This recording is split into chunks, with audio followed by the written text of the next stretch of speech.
ఇప్పుడు క్వెషన్‌లో ఏమిస్తున్నారంటే, A and B can do a work in 15 days అన్నారు. అంటే ఎంత? ఏ ప్లస్ బి 15 డేస్‌లో పని చేయగలరు. B and C together can do it in 20 days. అంటే బి ప్లస్ సి 20 డేస్ అన్నారు.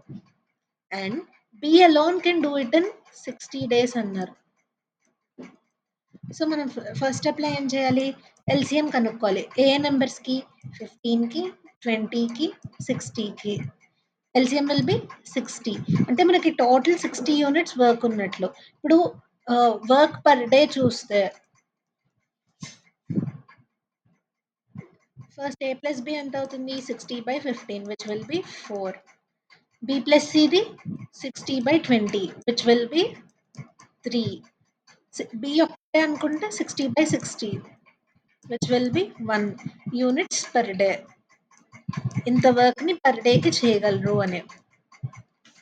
ఇప్పుడు మనకి బి వాల్యూ తెలుసు. ఏ ప్లస్ బి 4 యూనిట్స్ అని తెలుసు. బి 1 యూనిట్ అని తెలుసు. దీన్ని బట్టి A plus 1 will be equal to 4.